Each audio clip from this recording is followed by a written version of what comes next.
प्रकट हुआ और संक्षिप्त में सुखदेव जी ने राजा परीक्षित जी को राम कथा सुना। और आप सभी राम कथा जानते ही है, तो राम जी को यहीं पर प्रणाम करिए। और 9वें स्कंद में कृष्ण कथा सुनाते हैं सुखदेव जी। परीक्षित मथुरा का राजा है, राजा कंस। ये कंस कालनेमी के अंश से प्रकट हुआ है, बड़ा पापी है। अपने ही पिता उग्रसेन को जेल में बंदी बना करके राजा बना है कंस। कंस है तो बड़ा पापी। और कंस ने विचार किया कि देखो, लोग मेरे सामने तो मेरी बड़ी बड़ाई करते हैं, मगर जहां पीठ होती है मुझको गालियां देते हैं। जो पापी व्यक्ति है उसकी यही निशानी है मेरे भाई बहन, कि लोग उसके सामने जी हजूरी तो करते हैं, मगर पीठ पीछे उसको मन भर के गाली भी देते हैं। तो कंस ने विचार किया कि कोई ऐसा काम किया जाए जिससे लोग मेरे लिए अच्छी बात करें। लोग कहते हैं ना, चुनाव के समय थोड़ी सी कहीं रोड बना देंगे, कहीं लाइट लगवा देंगे, लोग करते हैं ना ऐसा, ताकि लोग हमारी अच्छी बात करें। और कोई कोई पार्टी वाले तो भागवत भी करवाते हैं कि जब चुनाव आता है तो भागवत करवाते हैं ताकि हमारा अच्छा नाम हो। तो कंस महाराज ने विचार किया कि मेरे सामने तो लोग अच्छा बोल रहे हैं, पीठ पीछे गालियां दे रहे हैं, क्या करें, कोई अच्छा काम किया जाए। और कंस ने अपनी बहन देवकी का विवाह अपने मित्र वसुदेव जी से करवाया और बोला कि अब अपनी बहन को छोड़कर मैं स्वयं जाऊंगा। तो रथ चला करके कंस स्वयं जाने लगा। और जो रथ चला करके जा रहा था, उसी समय बादल गरजे, बिजली कड़की,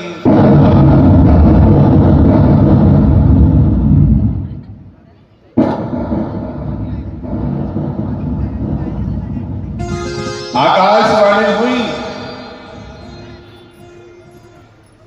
अरे कंस, तो जिस देवकी को छोड़ने जा रहा है उसका 8वां लाल तेरा काल होगा।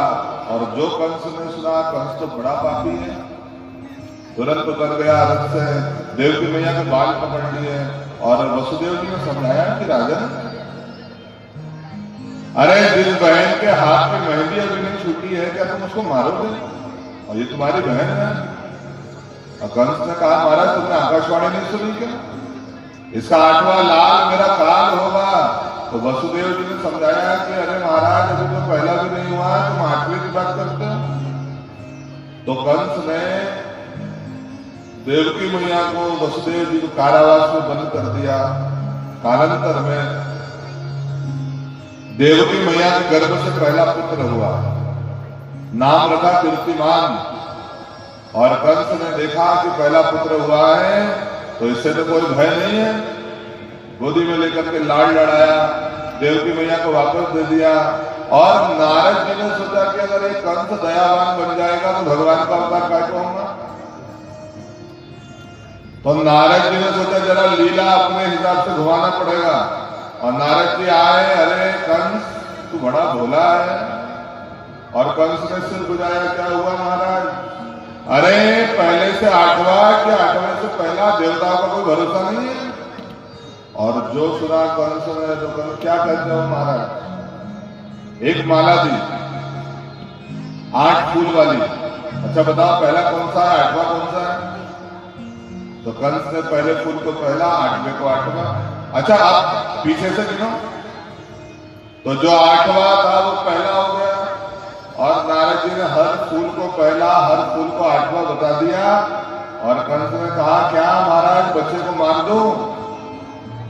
नारद जी बताना चाह रहे हैं कि भैया हर बच्चा भगवान है, किसी को मारना मत। मगर कंस तो दुर्बुद्धि है, उल्टी खोपड़ी का है कंस। तो कंस ने विचार किया कि पहला ही बच्चा कहीं 8वीं के रूप में आ गया तो उसको मारना पड़ेगा, आओ देखा ना तो आओ। और देवकी मैया का वो बच्चा लेकर के जमीन पर फटक दिया, देवकी मैया रोती रही और ऐसा कर करके कंस ने उसके 6 बच्चों को मार दिया। 7वें रूप में दाऊ भैया आए देवकी मैया के गर्भ में, और भगवान को लगा कि अगर दाऊ भैया को गुस्सा आ गया तो जो काम हम करने जा रहे हैं दाऊ भैया पहले दिन कर देंगे और लीला का आनंद जरा फीका पड़ जाएगा। तो दाऊ भैया के गर्भ को, जो देवकी मैया का गर्भ था, उसको रोहिणी मैया के गर्भ में डाला और दाऊ भैया का प्राकट्य रोहिणी मैया के गर्भ से हुआ। बोल दाऊ दयाल की जय। दाऊ भैया का प्राकट्य हुआ और अब भगवान आने वाले हैं तो सब देवताओं ने भगवान की स्तुति करी। भगवान ने कहा देखो गोकुल की लीला फीकी नहीं पड़ना चाहिए, तो सब गोपी ग्वाल बनकर के प्रकट हो जाओ। सब देवता, कोई गोपी बन गए, कोई ग्वाल बन गए, कोई गैया बन गए, सब अपना अपना रूप लेकर के प्रकट हो गए। और भगवान ने गोलोक में जाकर के गोलोक की अधिष्ठात्री राधिका जी से कहा कि राधे तुम्हारे बिना तो लीला आदि होगी, तो तुम भी अवतार लो। और राधा जी ने भगवान से पहले ब्रज भानु जी के घर में कीर्तिजा मैया के गर्भ से राधा जी प्रकट हुई। बोल राधा रानी की जय। राधा रानी प्रकट हुई और अब भगवान प्रकट होने वाले हैं।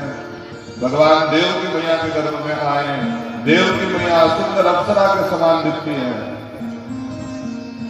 यमुना जी में पानी की जगह अमृत बह रहा है, पर्वतों पर मणि चमक रहे हैं। और आषाढ़ का महीना आया, रिमझिम वर्षा होने लगी। आषाढ़ गया, श्रावण आया, घनघोर वर्षा होने लगी। नए नए पेड़ पौधे उगने लगे, मेंढक बोलने लगे, मोर नाचने लगे। श्रावण गया, भादो आया और भादो के अष्टमी तिथि को भगवान देवकी मैया के गर्भ से कंस के कारावास में भगवान चतुर्भुज नारायण के रूप में प्रकट हुए। बोले चतुर्भुज नारायण भगवान की जय हो। और भगवान देखते देखते छोटे हो गए। भगवान ने कहा बाबा हमको गोकुल में नंद बाबा के घर छोड़ के आइए और योग माया को लेकर के आइए।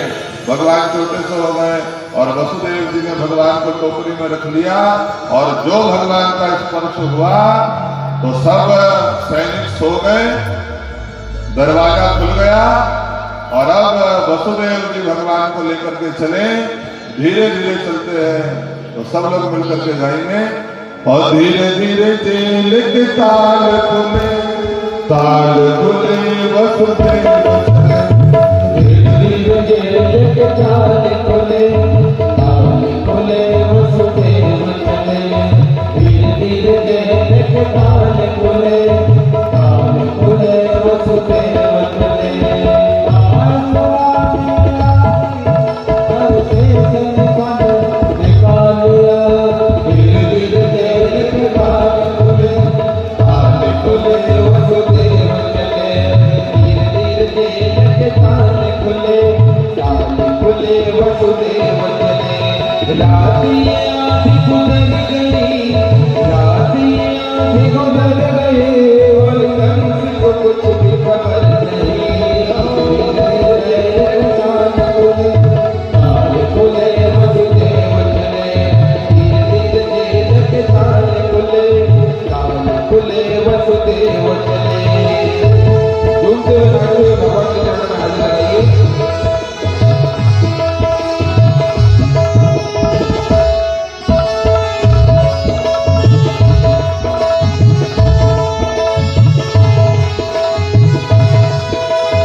अपने स्थान पर खड़े होकर नृत्य कर सकते हैं और भगवान के चरणों में हाजिरी लगा सकते हैं।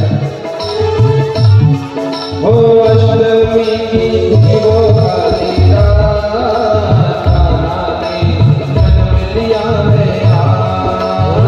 अष्टमी की वो काली रात ने जन्म लिया है आज। हो बरखा कैसे बरस रही है आज, सुरवा कैसे बह रही है आज। बरखा कैसे बरस रही है आज, बिजली कैसे कड़क रही है आज। लब लबा गई थम थमा गई, लब लबा गई थम थमा गई। सर तक पानी आ गया, सर तक पानी आ गया और जेठ ने पटे निकाल लिया।